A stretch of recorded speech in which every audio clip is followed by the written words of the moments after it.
There's this famous Hemingway quote that gets thrown around all the time. Show the readers everything, tell them nothing. I remember way back in my pre-StoryGrid days when I was trying to learn how to write, and I gave a piece of writing to an editor, and they gave me the feedback that I was telling instead of showing. When I asked for specifics on exactly what showing and telling was and how I could make sure I didn't do that anymore, I got some kind of vague explanation that wasn't actually helpful when I went to do my writing. This has probably happened to you too. We've all heard this advice: show, don't tell. But what does this mean?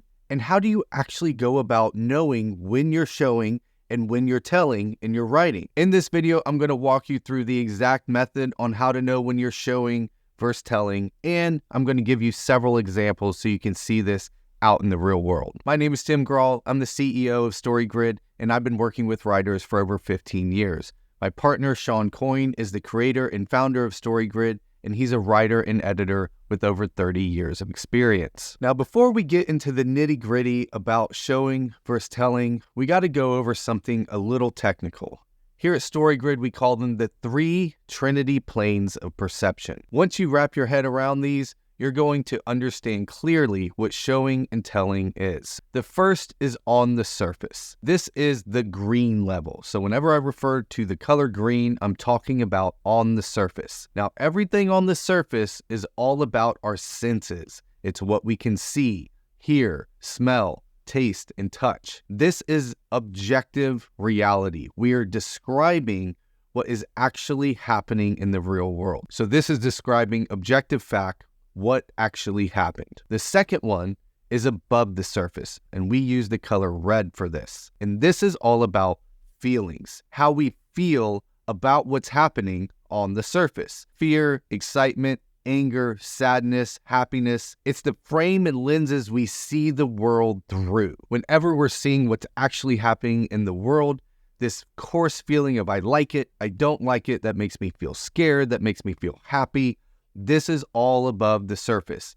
And above the surface is all about explaining feelings. So on the surface is describing what actually happened. Above the surface is explaining our feelings about what happened on the surface. Now we look at the blue level. This is beyond the surface.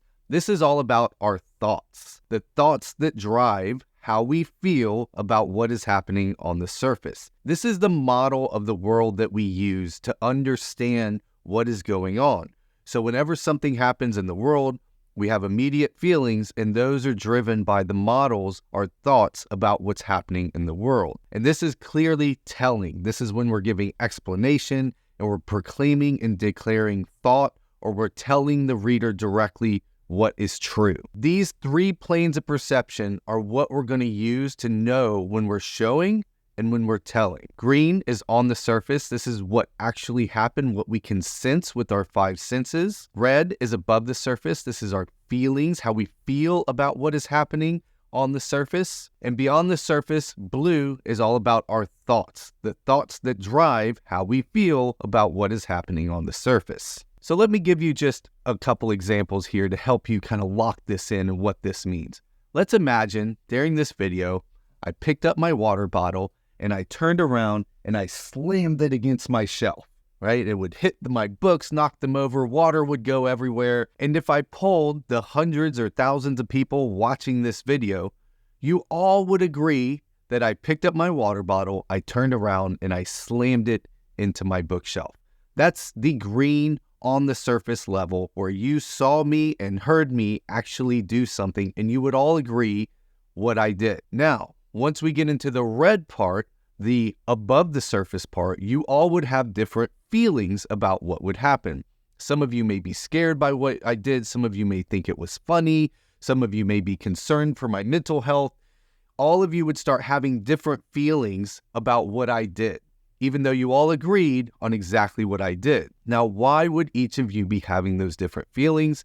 It's because you have different thoughts about how the world works.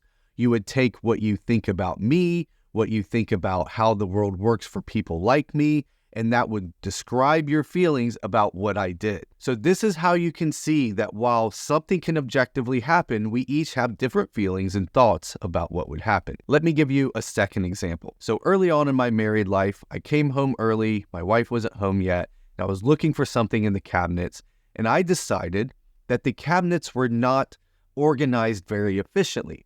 So I pulled everything down out of the cabinets and I rearranged them to be much more efficient, easier to find what you're looking for. Now, my model of the world, my thoughts about things are, if I can make something more efficient, that's better.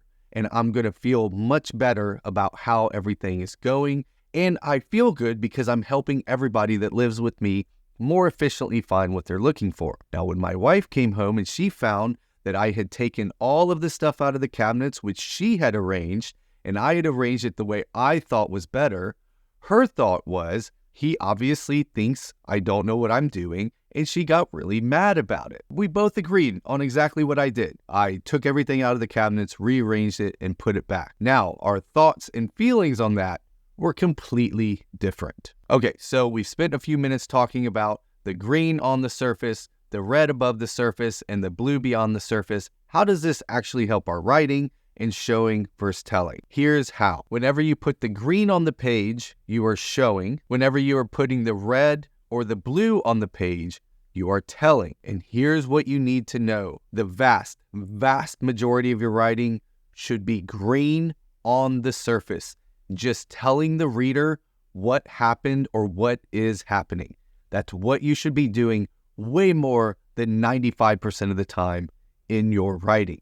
If you focus on the green and just telling the reader what happened, you're going to be showing and not telling. So don't tell me what the characters are feeling. Don't tell me what the characters are thinking. Just show me what is happening. So why is this? Why green over red and blue? Why would we focus first on the objective, what we can sense is happening, versus what we're feeling and thinking? So why? Why green over red and blue? Because stories are a reflection of reality, and this is how real life works. So I've already mentioned my wife. We've been together 24 years. She was my last first date when I was 18 years old. And yet, I cannot crack her head open and know exactly what she's feeling and thinking. I have to constantly watch her, see what she's doing, pick up everything with my senses, and then infer her feelings and her thoughts. So I watch her actions, I see how she moves, I listen to what she says, and then I use my really good frame because I've been with her a really long time. I have a good model of who she is and how she acts. I can figure out usually what she's feeling and she's thinking, but I can't know for sure. I can only take what she's doing and infer up into the red and the blue. Now, in that case, I'm talking about my wife, who I've known for a really long time, but we do this with everybody and everything. When we meet somebody new, we take in everything that we can see about them. We check the history of interacting with people like this in this environment, and we have feelings about them that we only update as we continue to interact with them. Based on what we see, what we hear, what we sense, then we start updating what we think and feel about this person. This is how life works. We can only pick up the green and infer up into the red and the blue. The only person in the entire universe that you know for sure what they're feeling and thinking is yourself. This is why your writing should be almost all green. You need to show the reader what's going on and let them infer up the red and the blue into the feelings and the thoughts. It is rude to tell your reader how to feel and think about what is happening. You have to let them do that. Just like in real life, you can't tell people what to feel and what to think. They come up with that on their own based on what they're seeing happening all around them. So what does this actually look like in the writing? So I have lots of examples. They're linked to down in the description, but I'm going to go over a couple here. And I have highlighted the parts of the scenes that are green, red, and blue. So let's take a look at a couple. The first is this excerpt from the book, The Princess Bride. I highlighted everything that is green, just showing you what's happening on the surface, what we could pick up with all of our senses. And then I highlighted in blue and red the thoughts and feelings. And as you see, there's only 1 line, 2 lines, and 3 lines that's feeling, and everything else is green. So I will save you the punishment of me actually reading you this entire scene, but I want you to look at this, go down in the description, click and take a look at this, and as you'll see, everything in this scene is describing what the narrator could pick up with his 5 senses. Let's look at one more. This is an excerpt from Hunger Games by Suzanne Collins. This is the 4 opening paragraphs of the book, and as you can see, every single bit of it is green. All of it is on the surface